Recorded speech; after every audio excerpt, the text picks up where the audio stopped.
Hello everyone, you're welcome to solve this nice algebra problem, which is 81 raised to the power of sine squared x plus 81 raised to the power of cos x squared x. This is equal to 30. So what are the values of x? Now let's provide a solution from here.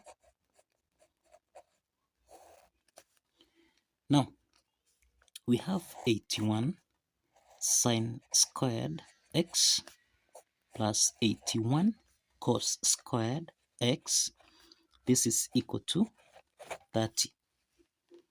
Now we have from trigonometry identity, that is sine squared x plus cos squared x. This is equal to 1. Now let's make cos squared x to be the subject of the formula. This means that we have cos x squared, that is cos squared x.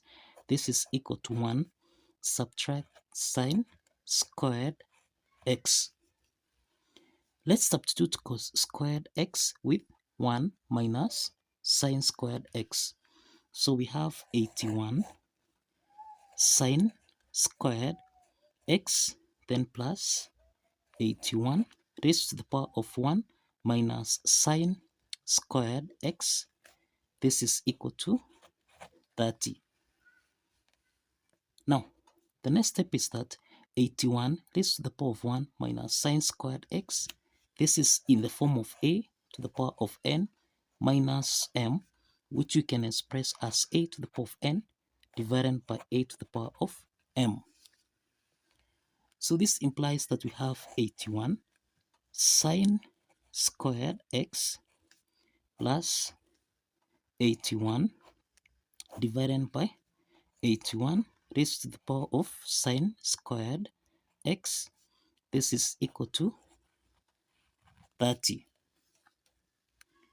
Now, the next step is that we can let 81 raised to the power of sine squared x be equal to u.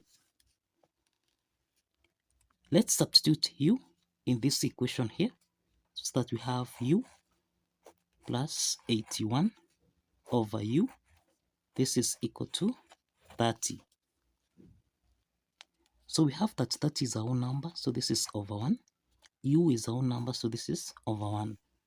The LCM is u, so let's multiply everything by u. Also here by u, and also here by u. So here we have u times u, this is u squared, then plus u and u simplify, so we have 81, this is equal to that times u, this is 30u. So let's take 30u on the left hand side so that we have u squared minus 30u, then plus 81, this is equal to 0. Now this is a quadratic equation that we can solve by factorization method. We have that the product is equal to 81, the sum is equal to minus 30. So we identify two factors so that if we multiply those two factors, we have 81. If we sum these two factors, we have minus 30. So these two factors are minus 27 and minus 3. Now we have u squared minus 27u subtract 3u plus 81. This is equal to 0. Now we have got two parts here.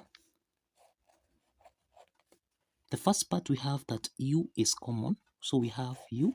We factor out u so that we have u into the parentheses. This is u minus 27. Subtract in the second part here, 3 is common, so we factor out 3 so that we have u minus 27. This is equal to 0. Now u minus 27 is common here, so we have u subtract 27 multiplied by u minus 3. This is equal to 0. Now we have u minus 27. This is equal to 0. And we have that u minus 3. This is equal to 0. Now here we have that u1 is equal to 27. And here we have u2 is equal to 3. Now, if you recall, we have seen that we let 81 raised to the power of sine squared x be equal to u. Now let's substitute u1 from here. So we have 81 sine squared x. This is equal to 27. We can express 81 as 3 to the power of 4 sine squared x. This is equal to 27, which is 3 to the power of 3. Now we have 3 to the power of 4 sine squared x. This is equal to 3 to the power of 3. Since the bases are common here, that is a to the power of n, this is equal to a to the power of m. Since the bases are common, exponent n is equal to m. So we have that 4 sine squared x, this is equal to 3. So let's divide both signs by 4, so that now we have that sine squared x, this is equal to 3 over 4. So this implies that here, to solve for sine x, we introduce a square root on both sides. We have square root of sine squared x. This is equal to plus or minus the square root of 3 over 4. So let's eliminate the square root sign here, so that we have sine x is equal to plus or minus the square root of 3 divided by square root of 4, which is equal to 2. So this is square root of 3 over 2. Now, we have that here. The next part, we have that u2 is equal to 3. So we have that 81 raised to the power of sine squared x. This is equal to 3. We can express 81 as 3 to the power of 4 multiplied by sine squared x. This is equal to 3 to the power of 1.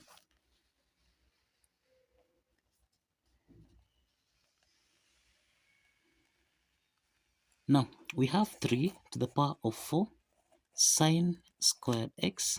This is equal to 3 to the power of 1. Since the bases are common here, we have that 4 sine squared x. This is equal to 1. Again, let's divide both sides by 4, so that now we have that sine squared x. This is equal to 1 over 4. Now, let's get the square root on both sides, so that we have sine squared x. This is equal to plus or minus the square root of 1 over 4. And this implies that here, sine x, this is equal to plus or minus a half. Now, since sine x is equal to plus or minus square root of 3 over 2, this implies that here we have that sine 60 degrees. This is the same thing as the square root of 3 over 2. Now, showing this graphically, we can show this graphically. Now, this is 60 degrees, and we have that here. Here we have 30 degrees here, and then here we have, now this is the same thing as sine 120 degrees. Remember, the whole of this is 180 degrees. So if you say 180 degrees, subtract 60 degrees, this is the same thing as 120 degrees. So here we have 120, and this is the same thing as root 3 over 2. Root 3 over 2. And then again here we have an angle of 240 degrees. And this is the same thing as sine. This is sine 240 degrees, and this is the same thing as minus root 3 over 2. Root 3 over 2. So now we have here again an angle of 60 degrees. Now if you have 360 minus 60, then here we have sine 300 degrees, which is the same thing as minus root 3 over 2. So essentially here we have the angles of x here. The angles of x here, we have 60 degrees, we have 120 degrees, we have 240 degrees, and lastly we have 300 degrees. Now for the second case here, we have that sine x is equal to plus or minus a half. Now we have that sine, the sine of 30 degrees, this is the same thing as, now the second part here, we have sine x, this is the same thing as plus or minus a half. And you know that sine of 30 degrees, this is the same thing as a half.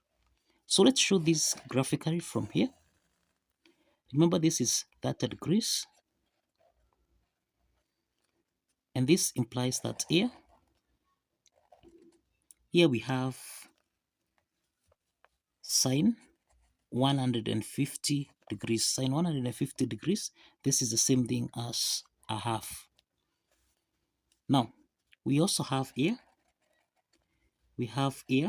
an angle of, this is 60 degrees, and this implies that here we have sine 210 degrees, and then here we have an angle of 60 degrees. So here we have 60 degrees, and then this means that here we have sine 330 degrees, which is the same thing as a half. Here we have minus a half, and also here we have minus a half. So this implies that x here comprises of 30 degrees, 150 degrees, 210 degrees, and lastly 330 degrees. So kindly follow the steps, like this video, and kindly subscribe. Please like this video and kindly subscribe. See you in the next video. Bye bye for now.